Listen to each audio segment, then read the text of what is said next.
All right, here's a math problem for you. 49% of Americans make a trip to McDonald's in the month of March. That's half the country. Yeah. It's half the country. Do the fast food chains' sales go up or do they fall? You would think they would go up if half the country is visiting in the course of a month.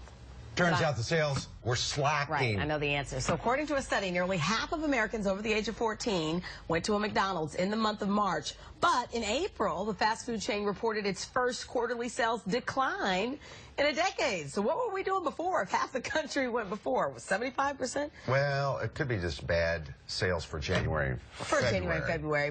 McDonald's is actually blaming the dollar menu, which failed to boost its numbers. It used to be, you know, you go to McDonald's, you can order 3 things for $3, walk away full, happy, all that good stuff. So half of us. Half of us. I went to one. I stopped in March. In March? Yes.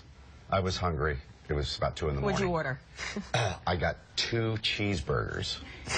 You know what I will say? That sometimes the cheeseburger, just a simple cheeseburger, Very best. simple. Yeah. My husband will go cheeseburger and I'll get something fancy-dancy, or, you know, because we don't go very often, quarter pounder or McChicken. But sometimes just a simple.